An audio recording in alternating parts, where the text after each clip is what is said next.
आज मैं दोहरी क्रॉस पद्धति द्वारा कलम करने की विधि बताने जा रहा हूँ। इसको ध्यानपूर्वक सुनने और देखने का कष्ट करें। जब तक वीडियो पूरी नहीं देखी जाती है तब तक उसके क्वालिटी या अच्छाई के बारे में नहीं समझा जा सकता। इसलिए वीडियो पूरा देखना चाहिए जिससे कि पूर्ण रूप से समझ में आ जाए। दोहरी क्रॉस पद्धति द्वारा कलम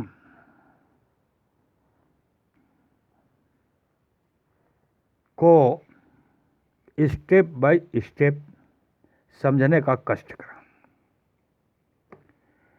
ये मैंने 2 पौधे लिया।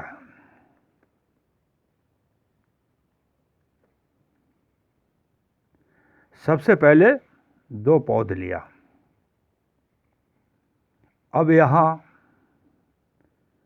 पूछना चाहते होंगे कि क्यों पौधे ही लिया गया। इसलिए पौधे लिया गया, यहाँ पर पेड़ दर्शाने में थोड़ी कठिनाई हो रही थी, इसलिए सिर्फ 2 पौधे लिया। ये 2 पौधे हैं। ये इस पे इशारा कर दिया गया है, लिख दिया गया है। ये भी पौध है, ये भी पौध है। यहाँ पौध लिख दिया गया, दोनों पौध है। इतना तो समझ में आ गया होगा। इतना समझ में आ गया होगा। और इन अनावश्यक पत्तियों को काटकर हटा दिया।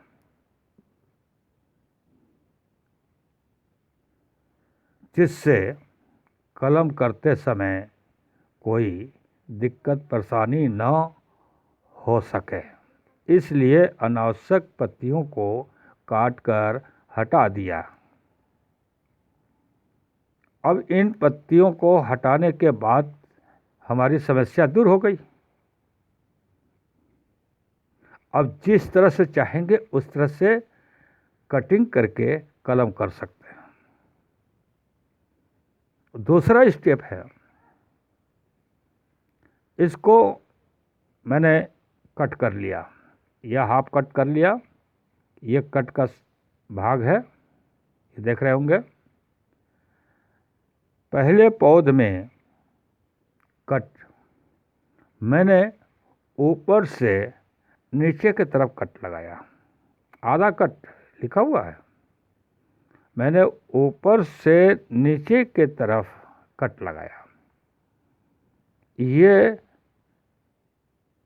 पहले वाले पौध का कट है। अब समझ रहे होंगे। ये ऊपर से नीचे की तरफ कट लगाया गया। दोहराता इसलिए हूँ ताकि न समझ में आया हो तो फिर से समझ लें, इसलिए दोहराता हूँ। अब इसको जो है ऊपर से नीचे की तरफ कट लगाया। अब दूसरे पौध में देखिए, नीचे से ऊपर की तरफ कट लगाया। नीचे से ऊपर की तरफ, नीचे से काटते हुए चले गए ऊपर, इसमें ऊपर से काटते हुए नीचे चले आए। ये दोनों कट एक दूसरे के विपरीत हैं। ये दोनों कट एक दूसरे के विपरीत हैं। दिखाई भी दे रहा होगा। अब यहां तक समझ में आ गया होगा। लिख भी दिया गया। ये आधा कट, इधर भी लिख दिया गया आधा कट। इंगित कर दिया गया, इशारा कर दिया गया या इसको लिख करके समझा दिया गया।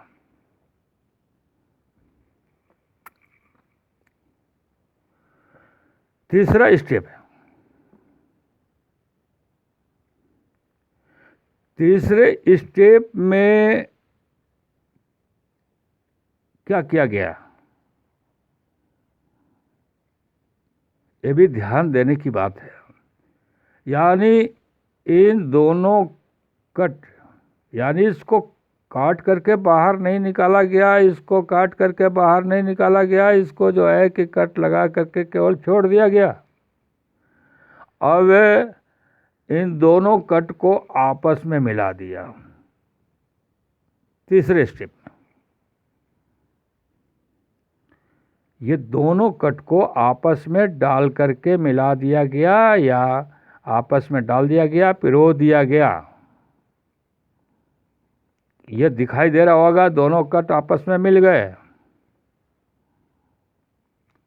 यहां तक स्पष्ट हो गया होगा।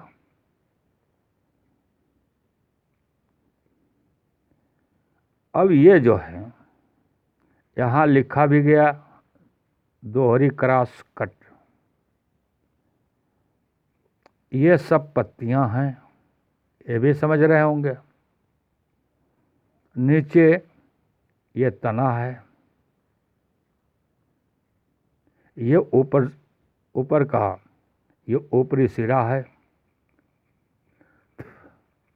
ये तो आसानी से समझ में आ जाता है, इसको बताने की कोई आवश्यकता नहीं पड़ती, लेकिन समझा दिया जाता है, बता दिया जाता है।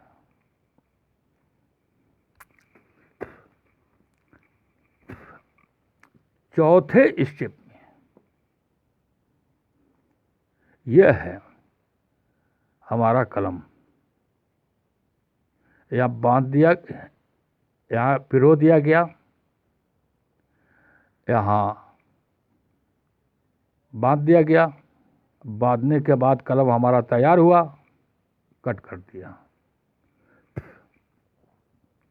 बंधन यहाँ भी दिखा सकते थे, लेकिन समझने में थोड़ी दिक्कत होती, परेशानी होती, इसलिए मैंने यहाँ पर बंधन दिखाया है। अब यह है निचला हिस्सा तना, तना लिखा हुआ है। ऊपरी ये बंधन है, बीच में जो बांधा गया है ये बंधन है, और ऊपर का ये सिरा है।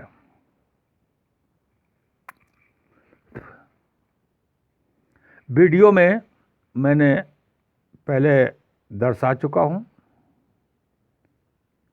प्रैक्टिकल में, और ये जो है आपको चित्र द्वारा समझा रहा हूँ।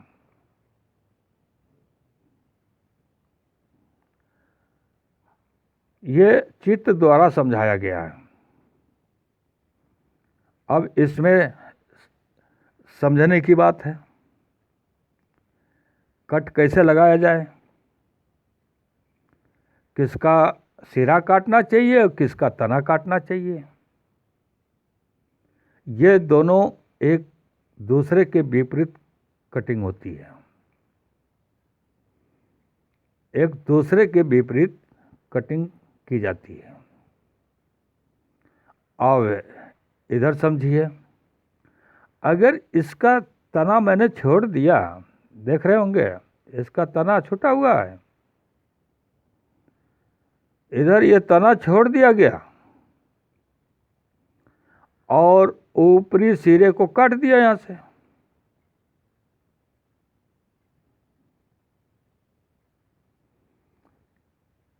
ये तना छोड़ दिया गया, स्पष्ट हो रहा होगा या स्पष्ट हो गया होगा कि इसका तना छोड़ दिया गया और यहां से ऊपरी सिरा काट के निकाल दिया।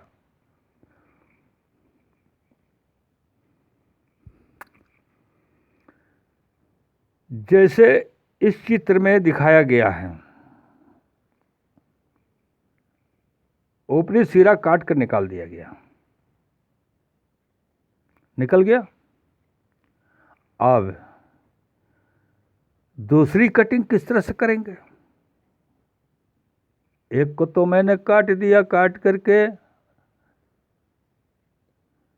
कंप्लीट कर लिया, ऊपरी सिरा काट करके इसको कंप्लीट कर लिया। अब दूसरे का क्या करेंगे, इसके बारे में समझना है।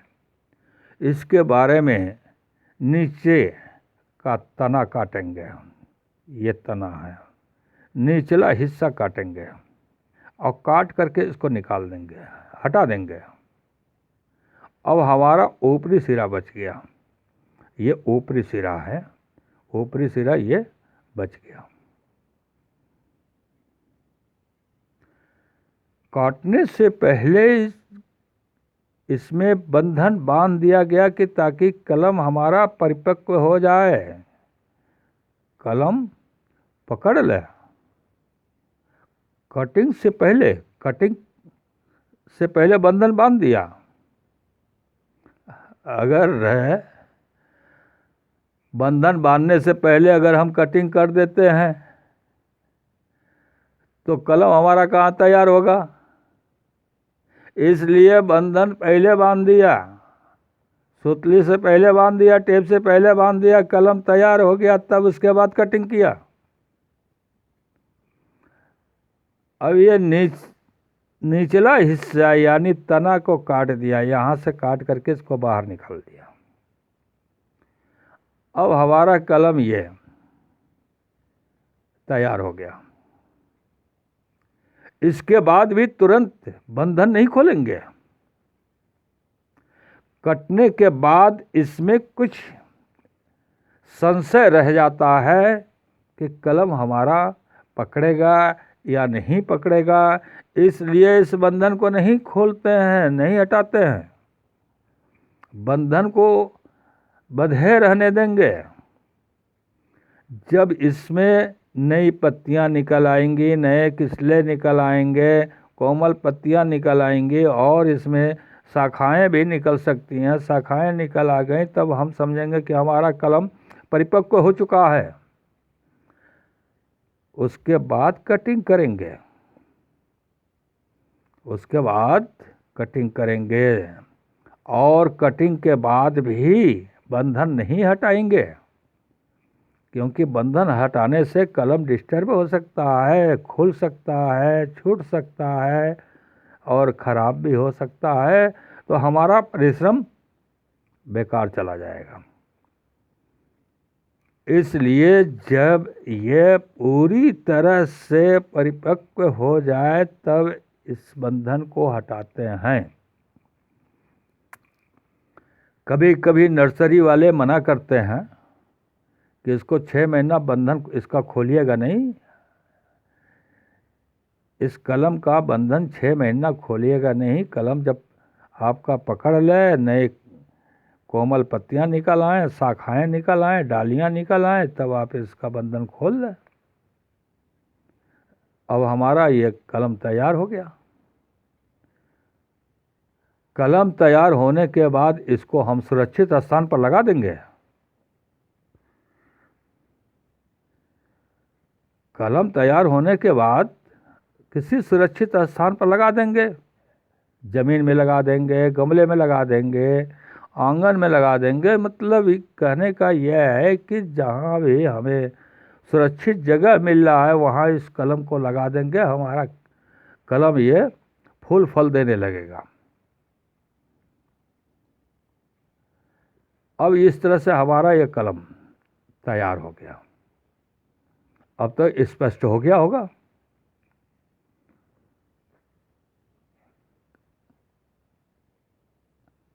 तो पहला स्टेप, दूसरा स्टेप, तीसरा स्टेप, चौथा स्टेप, अर्थात स्टेप बाय स्टेप मैंने समझा दिया।